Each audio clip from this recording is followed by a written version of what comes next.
अस्सलाम वालेकुम, नमस्ते एंड सत श्री अकाल। तो जो आज की वीडियो है वो बहुत ज़्यादा होगी इंफॉर्मेटिव।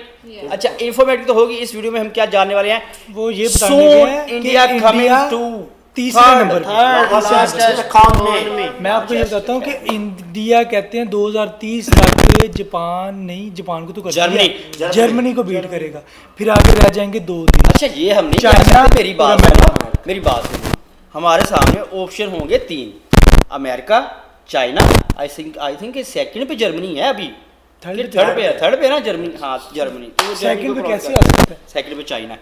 सही है जी। वही कह रहे हैं कि थर्ड लार्जेस्ट वो कह रहे हैं थर्ड तीसरे पे आएगा, फिर अगले इंडिया के टारगेट रह जाएंगे दो और आ जाएंगे, चाइना और अमेरिका। सुपर पावर रशिया को तो रशिया आर्मी में मिलिट्री जो पावर है ना उसमें दूसरे नंबर टॉप पे। हाँ नहीं, दूसरे पे, पहले फर्स्ट पे अमेरिका ही है, तीसरे पे चाइना। चलें पहले ये वीडियो देख लो। नमस्कार दोस्तों, पिछले साल के अप्रैल महीने में हमें एक गुड न्यूज मिली थी। Bharat world fourth largest economy बन गया था। पर एक साल बाद अप्रैल 2026 में भारत फोर्थ लार्जेस्ट से गिर के सिक्स्थ लार्जेस्ट इकोनॉमी बन गया है। भारत अब यूनाइटेड किंगडम से भी पीछे हो गया। और सबसे शॉकिंग चीज ये है कि जहां 2027 तक India world third largest economy बनने वाला था, पर अब ये टारगेट भारत 4 साल बाद 2031 में हासिल करेगा। अब आप लोग सोच रहे होंगे कि पिछले एक साल में ऐसा क्या हो गया कि भारत की रैंकिंग गिर गई है और जर्मनी ये देखो, उन्होंने कहा 2025 में इंडिया चौथे पे था। वही मैं आपको बता रहा हूँ कि जर्मनी को बीट करना, जापान को कर गया। 26 में फिर गिर गया, जापान चौथे, यूनाइटेड स्टेट ऊपर चला गया है, यूके, यूनाइटेड स्टेट, हाँ यूनाइटेड वो यूके, और जापान भी ऊपर चला गया, जिसको बर्तानिया कहते हैं। इसके तीन नाम, इंडिया के भी तीन नाम है और उसको भी तीन नाम। पता है आपको? गिरावट आई तो बता रहे हैं ना, कौन कौन से नंबर 6 पे चला गया इंडिया। यूनाइटेड किंगडम के तीन नाम, बर्तानिया, इंग्लैंड, यूनाइटेड किंगडम। हाँ, और इंडिया के चलो ये के यार भारत, इंडिया और तीसरा और बढ़ गई है, जबकि जर्मनी और जापान की ग्रोथ रेट 1% के आसपास है और भारत की ग्रोथ रेट 7 से 8% के बीच है।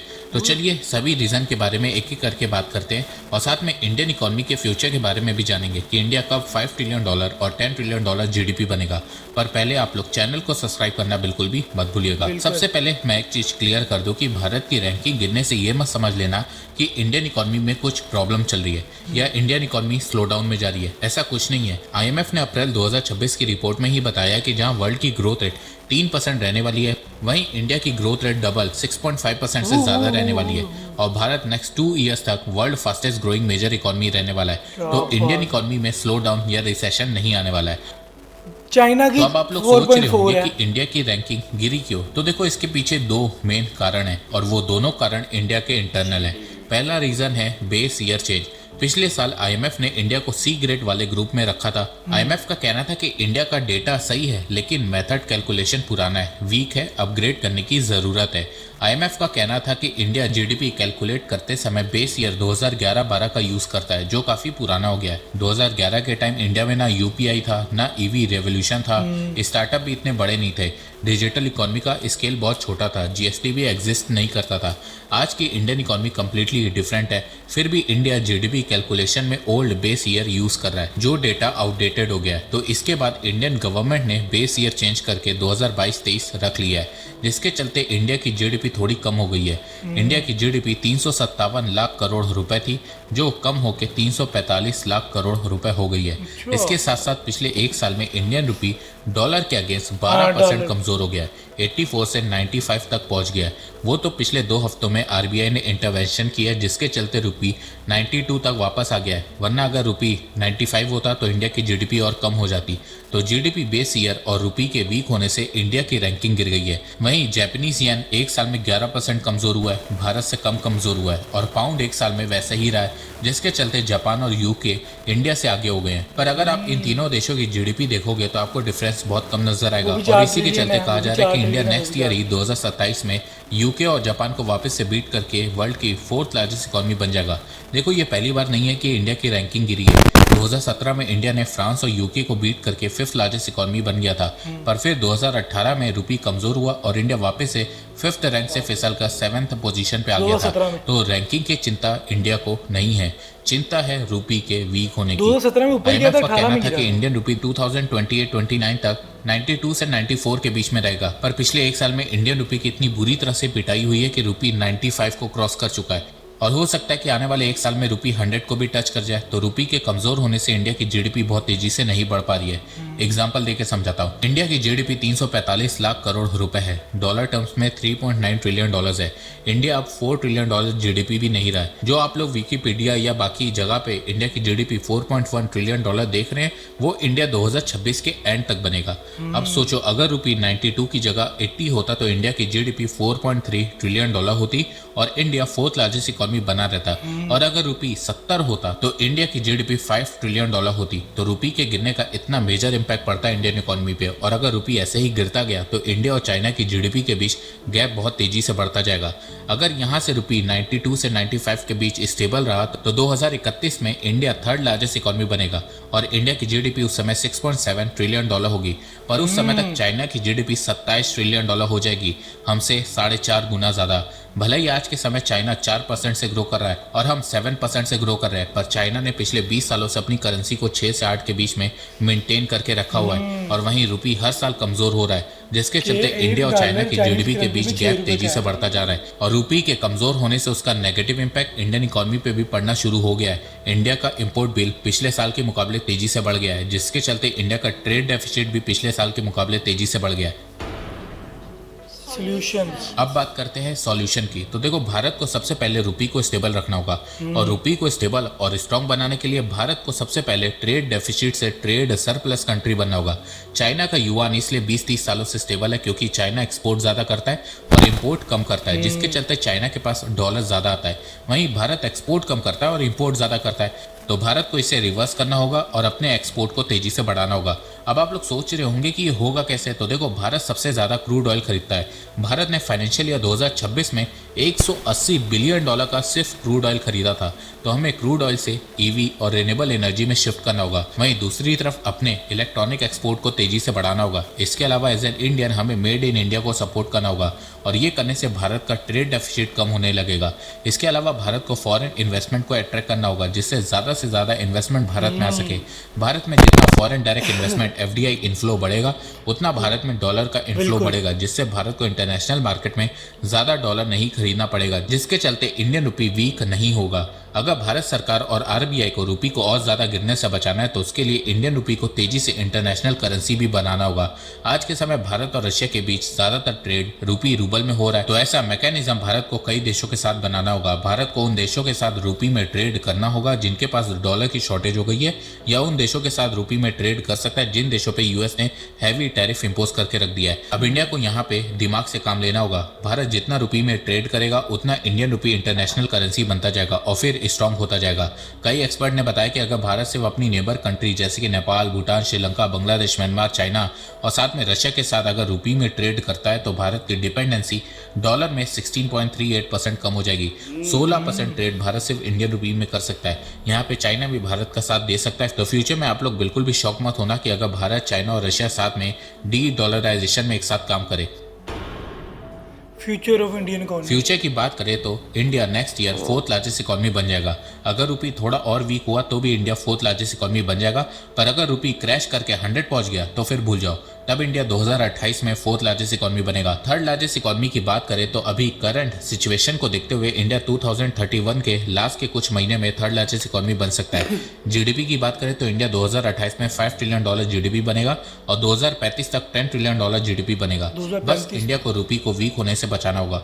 देखो, इंडियन रुपी में रुपी को छोड़ के सब कुछ सही चल रहा है। मॉर्गन स्टैनली ने अपनी रिपोर्ट में बताया है कि आने वाले 10 सालों में भारत की इकोनॉमिक ग्रोथ फास्ट होगी, इंफ्रास्ट्रक्चर स्ट्रांग होगा, लोगों की इनकम बढ़ेगी और साथ में भारत के कई राज्यों की जीडीपी 1 ट्रिलियन डॉलर को क्रॉस कर जाएगी।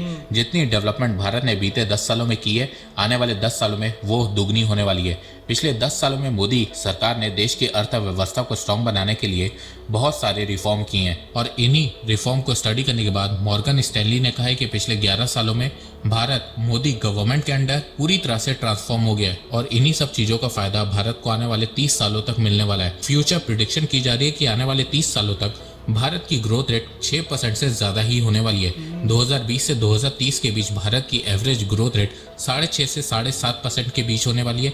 2030 से 2040 के बीच 6 से 7% के बीच रहने वाली है और 2040 से 2050 के बीज 5.5 से 6.5% के बीच होने वाली है। तो अगर भारत 6 से 7% के बीच ग्रो करता है तो 2050 तक भारत की जीडीपी 25 से 30 ट्रिलियन डॉलर के अराउंड होगी। पर अगर भारत 8% से ग्रो करता है तो 2050 तक भारत की जीडीपी 40 ट्रिलियन डॉलर के अराउंड होगी। अब कुछ लोग कहेंगे कि भारत को 9 से 10% ग्रोथ रेट चाहिए। तो देखो, मेरा मानना है कि भारत सरकार को 9-10% ग्रोथ रेट की जगह 8% पे फोकस करना चाहिए, क्योंकि वो अचीवेबल है।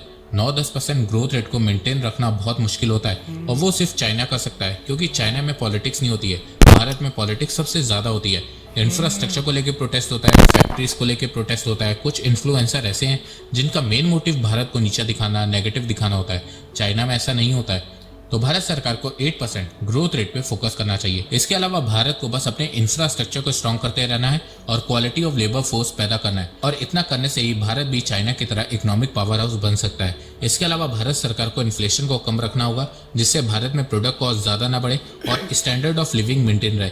साथ में विमेंस का पार्टिसिपेशन लेबर फोर्स में बढ़ाना होगा, ताकि ज्यादा से ज्यादा भारत में औरतें काम कर सके और इंडियन इकोनॉमी में कंट्रीब्यूट कर सके।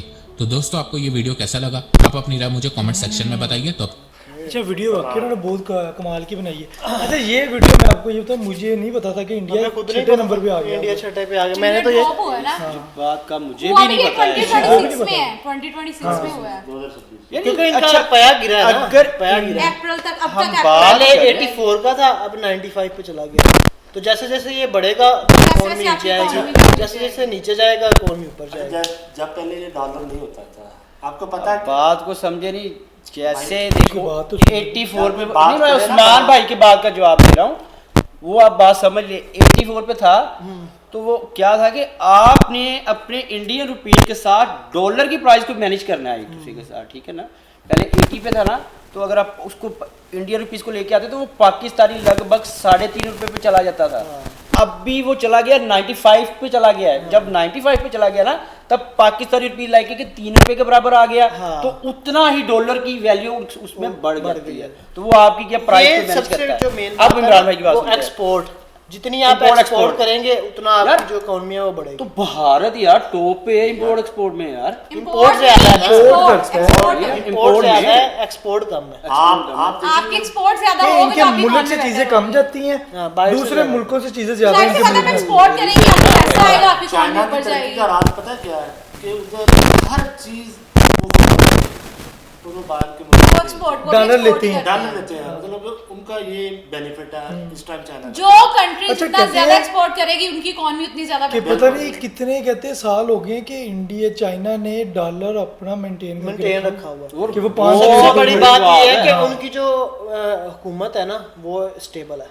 That's why उनकी असल economy गिरती नहीं में है। असल में मसला भी तो यही है ना कि जिस भी कंट्री में पॉलिटिक्स होगी ना, वो बहुत ही मुश्किल आगे अच्छा, बढ़ेगी। मैंने एक आपको से पता देखा हमारे जो देश है ना, ये 4-5 एशिया के जो है। एशिया के, चाइना भी एशिया में आता हाँ है। ये हमारे में बात कर रहा हूँ कि जो बांग्लादेश, पाकिस्तान, इंडिया, नेपाल, ये श्रीलंका, ऐसे जो देश है ना, इनमें पॉलिटिक्स ज्यादा होती है। हाँ, ये और खेल पॉलिटिशियन ऐसे हैं कि वो जस्ट खून चूसने वाले कीड़े हैं ना, जो ऐसे लाइक दैट ऐसे आ जाते हैं। तो वो चाइना में आवाम भी को- आपको पता है कि पॉलिटिक्स एक दफा पे इतना हो गया था कि जो उनकी मतलब नजरिया है ना, उन्होंने आके उन पे बैन लगा दिया था, फांसियां दे दी थी।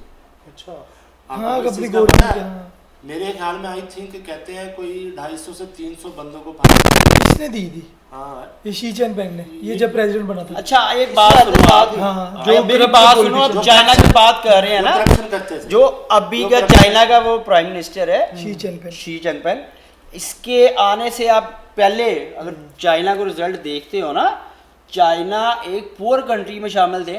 अच्छा हाँ इतने भी पूर यार अनपुअर ये, क्योंकि पॉपुलेशन के हिसाब से ना अब तो चाइना हर चीज को बीट करके सेकंड पे चला गया ना यार। अच्छा, इसने आपके साथ ही जो करप्ट बंदे थे उनको खत्म कर दिया। करप्ट कर दिया। दूसरा ये इंपोर्ट करना छोड़ दिया, एक्सपोर्ट करना शुरू कर दिया, क्योंकि वो क्या बोलते हैं, वो हम तुम पे लाजिम है।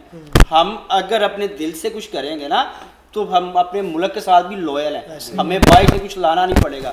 वो जो पर्सन है ना उनके लोग हैं वो करना जानते हैं यार आप ये बात हर कर रहे चीज हो पे तैयार कर रहे हैं, हर चीज। चाइना में ये जो हमारे इधर ऐपें चलती हैं, इन चाइना को पता ही नहीं इन ऐपों उनकी अपनी है। उनकी अपनी हर चीज। अब टिकटॉक चाइना की है, पर जो टिकटॉक हमारे पास चलती है वो उधर चलती है। उनकी उनकी टिकटॉक भी चेंज है है।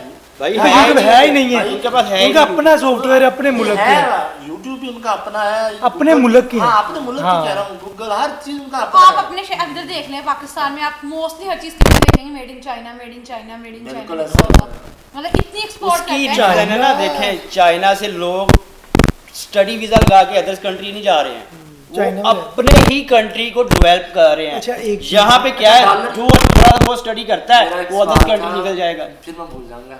भूल जब जाओ। डॉलर, मैंने कहा डॉलर के आने से पहले मुल्क कैसे ट्रेड करते थे, कोई चीज का आइडिया? मुल्क हाँ, कैसे? डॉलर के आने से पहले चीजों में ट्रेड की करते थे। मतलब ऐसे ही मेरे है ना? पास अगर चावल है, हाँ, उससे गंदम ले लिया। ऐसा किया जाता और था मुल्क यार। खुशहाल चीजों में ट्रेड किया जाता था, उन्होंने यही कहा एक्सचेंज है, करते थे ना, सिर्फ कि जरूरियात चीजों को लेते उन्होंने यही कहा है कि इंडिया के साथ जो देश लगते हैं ना, अगर इंडिया उनके साथ अपनी करेंसी में करे ना डील, तो इंडिया ऊपर जाएगा। इंडिया का ऐसा जो है ना, रुपीज है वो बढ़ेगा, पावर बढ़ेगी उसकी। उसमें कर सकते हो, लेकिन उसमें क्या होता है कि आप फर्स्ट ऑफ ऑल तो आप डायरेक्टली डॉलर को चैलेंज कर रहे हो, क्योंकि आप डॉलर को वेस्ट कर रहे हो, उसकी वैल्यू को समझ नहीं रहे हो, आप अपना पैसा चला रहे हो, तो उसमें ये थोड़ा डिफिकल्ट होता है। ये पता पड़ेगा नहीं यार, वो किसी को न माने ही ना, किसी को ना अच्छा, माने, वो और बता सबसे बड़ी बात जो वो ये है कि आपके मुल्क में इन्वेस्टमेंट आए, इन्वेस्टमेंट। कि जो बड़े बड़े हैं ना बिजनेसमैन, वो आपके देश में पैसा इन्वेस्ट करें, उससे आपकी जीडीपी बहुत बढ़ती है। यार अब पाकिस्तान में कोई बंदा पैसा इन्वेस्ट नहीं करता, यकीन उसको ये पता है कि ट्रस्ट हमारा नहीं है ना। पैसा जाया है। दो चीजें चाइना में लोग बहुत पैसा इन्वेस्ट करते हैं। सेफ भी है। हर मुल्क के लिए ना दो चीजें, मतलब जो सबसे ज्यादा है, एक पेट्रोल, डीजल और तीसरी गैस। जिस मुल्क के पास ये चीज है ना, मैं कहता हूँ कि वो कभी भी डाउनफॉल में नहीं आ क्यों? चाइना के पास तेल है, कुछ भी नहीं है इनमें। चाइना के पास तेल है। पानी सकता। है। यार लेकिन वो उनका है कि उन्होंने कितना काम किया अपने मुल्क पे, कितनी तो इंडस्ट्री यही तो बात कर रहा हूँ कि उनके पास पैसा आता है, भाई, वो अपनी चीजें आप- बाहर के मुल्कों में देते हैं, उनके पास डॉलर आ रहे हैं, वो तो तेल के आप- तेल के कुएं भी भाई खरीद जान सकते हैं। यार, आप डिपेंड कर रहे हो खुद को कि मेरा मुल्क है, मेरे पास तेल है, गैस है और जो भी है, तो इससे मैं पावरफुल हो जाऊंगा। अगर यही मैंने कहा थिंक अगर चाइना रखता हर तो वो तो हर मुल्क में ये चीजें चाहिए, मैं कह रहा हूँ। यार आप ये देख लो, अब यार ये तो जो मालिक है वो तो नहीं ना गिरेंगे। अब सऊदीया जितना तेल में है इतना तो किसी के पास नहीं होगा।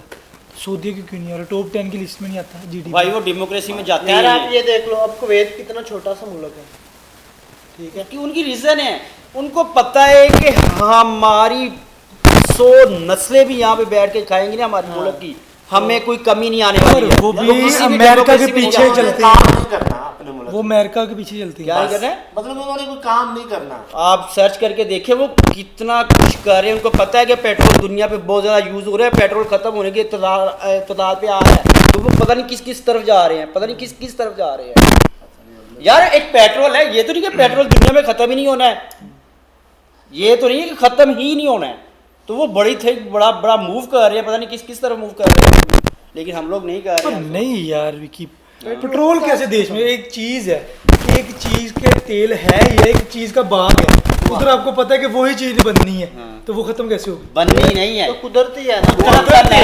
मेरी बात सुनो, तो वही तो एक मैं कह रहा हूँ चीज़ कि है, अगर इतने साल गुजर कुआं गए हैं, कैसे बंद हो सकता है? वो नहीं ये- खत्म। कैसे बंद हो सकता हाँ। है?